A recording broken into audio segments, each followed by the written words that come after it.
구약성경 1327페이지, 구약의 마지막 책입니다. 말라기 1장 8절에서 10절까지의 말씀입니다.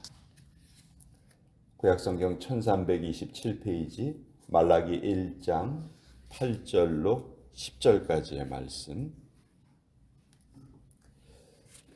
자, 찾으셨으면 우리 같이 하나님의 말씀을 읽도록 하겠습니다. 시작. 만군의 여호와가 이르노라. 너희가 눈먼 희생 제물을 바치는 것이 어찌 악하지 아니하며 저는 것 병든 것을 드리는 것이 어찌 악하지 아니하냐. 이제 그것을 너희 총독에게 드려보라. 그가 너를 기뻐하겠으며 너를 받아 주겠느냐. 만군의 여호와가 이르노라. 너희는 나 하나님께 은혜를 구하면서 우리를 불쌍히 여기소서 하여 보라. 너희가 이같이 행하였으니 내가 너희 중 하나인들 받겠느냐. 만군의 여호와가 이르노라. 너희가 내 제단 위에 헛되이 불사르지 못하게 하기 위하여 너희 중에 성전문을 닫을 자가 있었으면 좋겠도다. 내가 너희를 기뻐하지 아니하며 너희가 손으로 드리는 것을 받지도 아니하리라. 하나님의 말씀입니다. 아멘. 자, 오늘 우리가 읽은 말씀 너무 충격적인 말씀이죠. 성전문을 닫을 자가 있었으면 좋겠다. 하나님께 제사를 드리고 예배를 드리는 것을 늘 기뻐하시는 하나님께서 오히려 예배드리는 자를 거부하고 계십니다. 도대체 무슨 일이 있었길래 하나님께서 이런 말씀을 하시는가? 이 말라기서의 배경은요, 이제 포로에서 돌아왔던 이스라엘 백성들이 성전 재건을 이루어내죠. 학개와 스가랴 선지자의 격려에 힘입어서 그 어려운 일을 이루어냈습니다. 그리고 또 시간이 흘러가요. 그때 그 성전 재건에 힘을 썼던 이들의 모습이 점차 사라지기 시작을 합니다. 나중에는 제사장들마저도 하나님께 제사 드리는 일을 게을리하고 백성들은 하나님께 드리는 제물에 대해서 불성실해졌고 이방인들과 결혼이 성행하고 점점 하나님이 바라시는 모습하고는 다른 모습으로 살아가게 됩니다. 그때 하나님께서 이 말라기 선지자를 보내십니다. 이 말라기 선지자가 이들의 잘못을 아주 통렬하게 지적을 하지요. 이 말라기서는 4장으로 이루어져 있고 절수를 따지면 55절이에요. 그렇게 긴 성경이 아니에요. 그런데 이 55절 중에서 25절에 25절에 무슨 표현이 등장하냐면 나 여호와가 말하노라. 나 여호와가 이르노라. 그러니까 계속 말라기를 통해서 하나님께서 자기의 마음을 주시는데요. 그냥 말씀이라고 되어 있지 않아요. 1절을 보시면 1장 1절을 보시면 여호와께서 말라기를 통하여 이스라엘에게 말씀하신 경고라. 경고예요, 경고. 이 경고는 일반적인 훈계나 교훈과는 좀 다르죠. 경고는 지키지 않으면 큰일이 난다는 아주 마지막 사인이거든요. 그러니까 이 구약의 마지막 책 말라기서는 이스라엘 백성들에 대한 경고라는 거예요. 도대체 무엇에 대한 경고인가? 이때 이스라엘 백성들이 앓고 있었던 가장 큰 병이 하나 있었는데 바로 무성의, 무관심, 무감각. 이것이 산무였어요. 이 하나님께 대하는 태도가 성의가 하나도 없고 관심이 하나도 없고 감각도 없고 이런 것들이요. 우리 성도들의 삶에서는 예배에서 제일 처음 나타나요. 자, 출애굽을 할 때로 한번 돌아가 봅시다. 하나님께서 모세를 바로에게 보내시죠. 그리고 바로에게 이렇게 말해라. 내 백성이 광야에서 제사를 드릴 수 있도록 우리를 가게 하라. 이것이 출애굽을 시키시는 하나님의 목적이었어요. 1차적으로는 이들이 노예 생활을 하고 있는 것이 너무너무 안타까우셨지만 그보다 더 중요한 이유는 이스라엘 백성들이 하나님을 올바로 예배드릴 수 있는 그 환경을 만들어주고 싶으셨던 거죠. 430년 그 노예 생활하는 동안에는요, 안식일을 지킬 수가 없었어요. 그냥 뭐 매일매일 일을 해야 되는 그런 상황이었어요. 그러니까 그 상황이 너무 하나님께서 안타까우셔서 이들에게 제사를 드릴 수 있도록 내 백성을 보내라. 이것이 바로에게 하나님께서 모세를 통해서 하신 말씀이거든요.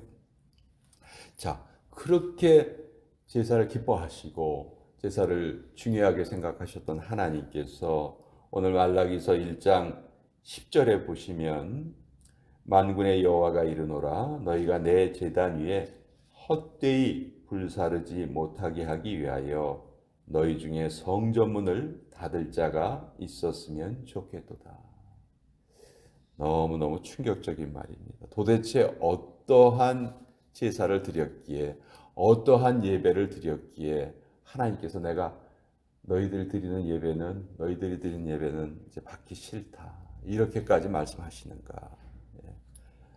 아까 제가 말씀드렸죠. 무성의하고 무감각하고 무관심하고 이런 것이 우리의 예배에서 얼마든지 나타날 수 있다는 거예요.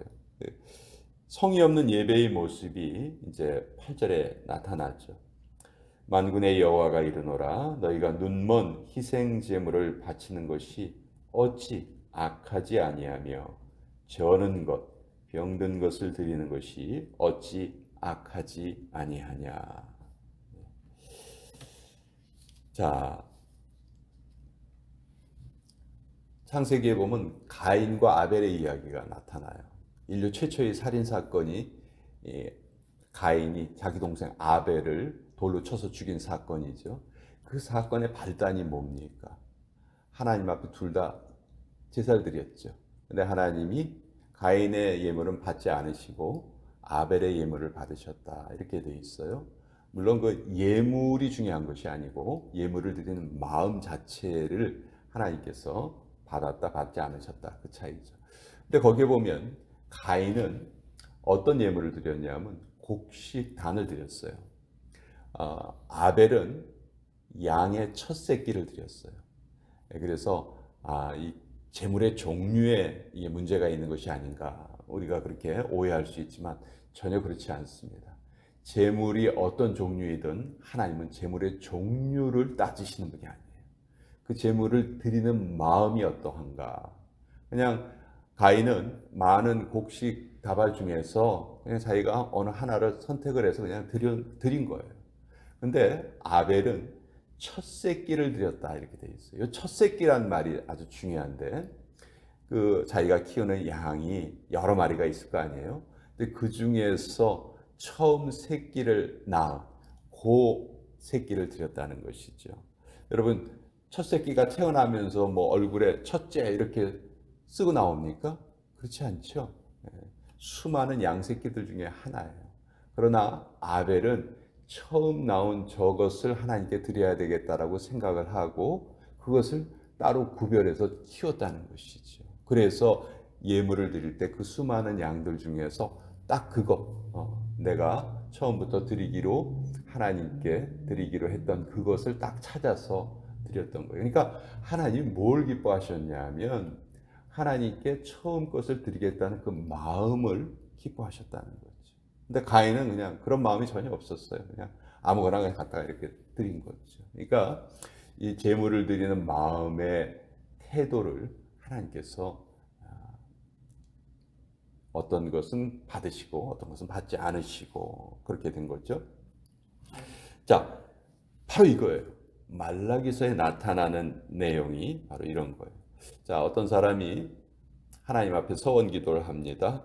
하나님, 제가 지금 이런 어려움을 겪고 있는데 이 어려움을 벗어나게 해주시면 하나님께 가장 귀한 예물을 드리겠습니다. 만약 이렇게 서원을 했다고 가정을 해봅시다. 실제로 하나님이 도우셔서 그 어려움을 벗어나게 됐어요. 자, 그 어려움이 벗어나면 하나님 감사합니다 하고 자기의 소원을 지켜야 되는데 대부분의 사람들의 생각이 바뀌게 되죠. 이거는 하나님이 도와주셔서 내가 위기를 극복한 게 아니고 생각해 보니까 그냥 시간이 지나서 저절로 이렇게 이루어진 거야. 뭐 하나님이 도와주시지 않았어도 이건 이루어질 일이야.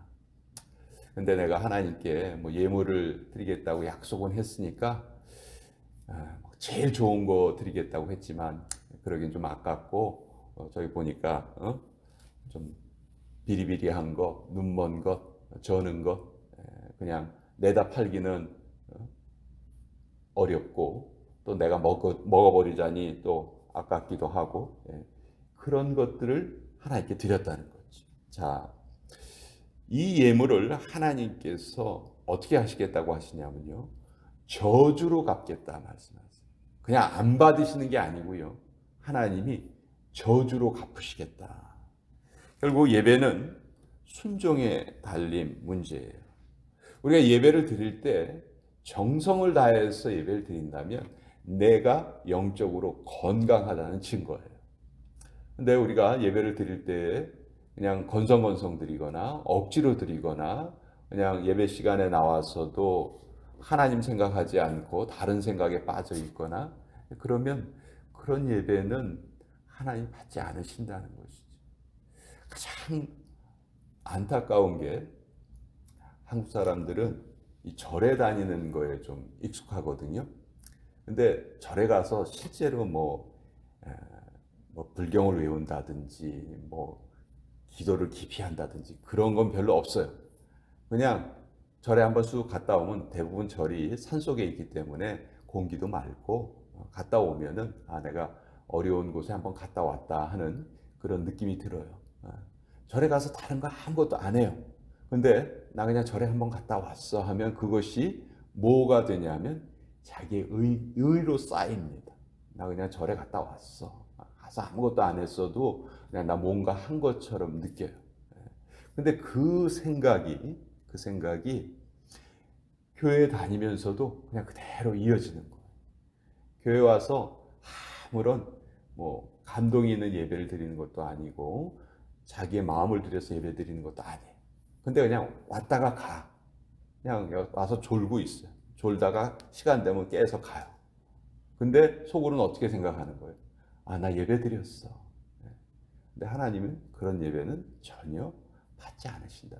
오히려 거기에 대해서 벌을 내리신다. 그렇게 말씀하고 계세요. 그래서 하나님은 오늘도 예배하는 자를 찾고 계십니다. 전심으로 자기를 찾는 자들을 하나님이 찾고 계신다 하셨어요. 그래서 이 구약의 마지막 책이 너무너무 내용이 슬퍼요. 어떻게 보면 이건 하나님이 이스라엘 백성들에게 이혼을 통보하는 이혼 통보장과 같다. 저는 그렇게 생각을 해요. 얼마나 그러니까 구약 전체를 우리가 볼 때 하나님께서 정말 많은 애를 쓰셨어요. 기적도 많이 보여주시고요. 하나님이 하실 수 있는 일은 다 하신 것 같아요. 선지자도 수없이 많이 보내주셨어요. 그런데 결국 그 이스라엘 백성들의 마지막 모습은 이 모습이었어요. 하나님의 말씀을 제대로 지키지 않고 성의 없이 예배를 드리고 물론 그 중에 남은 자들도 있기는 했지만 대부분의 사람들이 그러지 못했다는 것이죠. 그래서 구약은 이렇게 슬픈 모습으로 끝나게 됩니다. 이것 때문에 이제 하나님께서 신약 성경에 최후의 하나님의 최후의 방법이시죠. 하나님께서 직접 사람이 되셔서 이 땅에 내려오신 것이죠. 그래서 우리가 이 구약을 읽다 보면 특별히 말라기서의 이 내용이 오늘 우리에게 이게 그대로 반복이 된다면 정말 이거는 돌이킬 수 없는 그런 큰 재앙이 영적인 재앙을 우리가 맞이하게 된다. 말라기서의 말씀은 분명히 경고라고 말씀하고 계시는데 예배는 다시 한번 말씀드리지만 우리의 정성이 모여 있어야 하는 시간입니다. 예배 인도자 나름대로 최선을 다해야 되고 참여자도 참여자 나름대로 최선을 다해야 돼요. 그러면 우리가 어떤 식당을 가보면 다시 가고 싶은 집이 있어요. 그 집은 음식에 정성이 들어있는 집이에요. 그냥 아무 정성이 없이 기계로 찍어낸 것 같은 그런 곳은 두 번 다시 가고 싶지 않죠. 뭐 차이점이 뭔가? 바로 정성이에요. 정성. 예. 하나님께서 정말 복을 부어주시고 싶으신 예배가 있어요. 반면에 하나님이 내가 이런 예배는 좀 안 받았으면 좋겠다 하는 그런 예배도 있으시다는 것이죠. 그래서 하나님은 기계적인 분이 아니에요. 우리가 그냥 여기 이 자리에 앉아 있으니까 하나님 내 예배 받으시겠지. No. 하나님은 인격적이신 분이에요. 우리의 마음을 싹싹 속속들이 다 알고 계신 분이에요. 그래서 우리가 예배를 드릴 때 그것을 주의해서 드려야 되고, 또 예배는 우리 예배당에 모여 있는 것이 우리 예배가 전부가 아니잖아요. 예배당을 나섰을 때, 예배당을 떠났을 때 어떻게 보면 진짜 예배가 시작이 되거든요. 우리의 삶의 예배 역시 늘 하나님을 인식하며 하나님이 내 앞에 계시다 하는 것을 우리가 깨달으면서 살아가야 되겠다. 그것을 우리 말라기 선지자가 오늘 이스라엘 백성들 뿐만이 아니고 바로 우리에게 주신 말씀이다. 그렇게 우리 같이 이 말씀을 나누어 보았습니다.